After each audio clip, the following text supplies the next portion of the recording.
آج کی پتے کی بات جو میں اپنے دوستوں سے کرنے جا رہا ہوں وہ یہ ہے کہ میں نے گوگل پہ چیک کیا ہے کہ who is world best man in this world, یعنی کہ اوور آل جو تاریخ میں انسانی تاریخ میں جو سب سے کہ بڑا انسان رہے ہیں وہ کون ہے.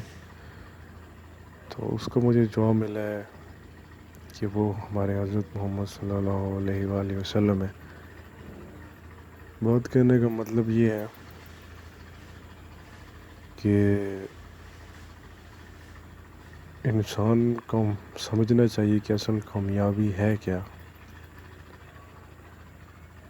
ہم جو ہے ایک لیول تک پہنچ جاتے ہیں، سب کچھ حاصل کر لیتے ہیں، لیکن اس لیول تک پہنچنے کے بعد جہاں پہ ہر چیز ہماری لگژری ہو جاتی ہے، ہمارا کھانا پینا اٹھنا بیٹھنا گھومنا پھرنا، ایون کہ جو چیز ہم سوچتے ہیں وہ ہم کر گزرتے ہیں، اتنا کچھ ہمارے پاس جو ہے نا وہ اکٹھا ہو جاتا ہے، تو اس کے بعد بھی ہمیں سکون میں ایسا نہیں آتا، کیونکہ اس کی وجہ یہ ہے کہ ہمارا جو تخلیق کا مقصد ہے ہم اسے ہٹ کے لائف گزار دیتے ہیں. کیونکہ اللہ کی رحمت ہمارے اوپر برس رہی ہوتی ہے، اللہ تعالیٰ نے ہمیں اتنا کچھ عطا کیا ہوتا ہے، لیکن ہم یہ سوچنے سمجھنے سے قاصر ہو جاتے ہیں کہ یہ اتنا کچھ اللہ تعالیٰ نے ہمیں عطا کیا ہے، یہ کیوں کیا ہے، یا اس کے پیچھے کوئی مقصد بھی ہے، یا صرف ہم نے ہی یہ سب کچھ اپنے لیے اپنی خواہشات کو پورا کرنے کے لیے سب کچھ بنا لیا ہے تو اب آرام سے گزر جائے گی. تو پھر بھی جو ہے نا وہ سکون کیوں نہیں میسر آتا.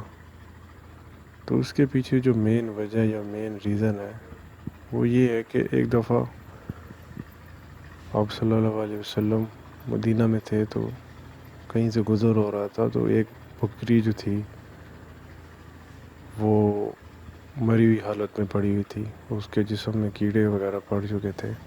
تو صحابہ نے پوچھا کہ یا رسول اللہ اپنا آپ صلی اللہ علیہ وسلم نے صحابہ سے فرمایا کہ آپ میں سے کوئی اس کو خریدنا چاہے گا. تو صحابہ کرام نے کہا یا رسول اللہ یہ تو بالکل بیکار ہے، اس کو کون خریدے گا. تو آپ صلی اللہ علیہ وسلم نے فرمایا دنیا کی مثال ایسے ہی ہے جیسے یہ ایک مردہ بکری کا ایک بال ہو. تو پھر ہم اس سے اندازہ لگا سکتے ہیں کہ اللہ کے نزدیک دنیا کی اہمیت کیا ہے.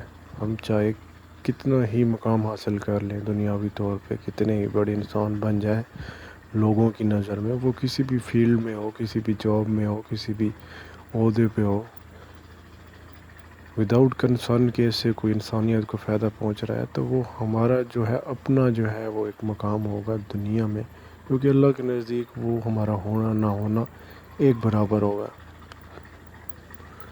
تو آج اس وجہ سے تھوڑا میں کہ جو تخلیق انسانیت کا مقصد ہے اس پہ بات کرنا چاہ رہا ہوں. تو اس وجہ سے یہ کہنا پڑ رہا ہے کہ بہت معذرت سے کہ جس لائف سٹائل میں ہم جی رہے ہیں وہ لائف سٹائل اللہ کے نزدیک ذرا بھی قبولیت کے لائق نہیں ہے. تو انسان کو کم سے کم اتنا ضرور ہونا چاہیے، ضرور اتنا خیال کرنا چاہیے کبھی نہ کبھی کہیں نہ کہیں. ٹھیک ہے ایک ٹائم پہ انسان کو نہیں سمجھ لگتی، سے مراد انسان جو ہے وہ ماحول ایسا بن چکا ہے، سب کچھ یہ چیزیں ایسی آ چکی ہیں کہ سمجھ نہیں لگتی، لیکن کہیں نہ کہیں جا کے انسان کو تھوڑا بہت جو ہے ان چیزوں کو سمجھنے کی، ان چیزوں کو جاننے کی کوشش ضرور کرنی چاہیے، تاکہ ہمیں اندازہ ہو سکے کہ ہمارا جو ہے اصل وجہ جو ہے اور اس دنیا کی اہمیت اللہ تعالیٰ کے نزدیک جس کو ہم نے اپنا سب کچھ بنایا ہوا ہے وہ کیا ہے. تو یہ ہمیں ان باتوں کا تھوڑا بہت خیال کرنا چاہیے، اور کم سے کم اتنا ضرور ہونا چاہیے انسان کو کہ اس کی زندگی میں کم سے کم ایک انسان کو اس کی زندگی سے فائدہ پہنچ رہا ہو. تو ایسی زندگی ضرور گزارنی چاہیے، تھوڑا بہت انسانیت کے کام ضرور آنا چاہیے. ورنہ اگر آپ یہ سوچیں کہ میرا یہ دنیاوی مقام اللہ کے نزدیک وہ کچھ بھی نہیں ہے۔ تو آج کے لیے اتنا ہی۔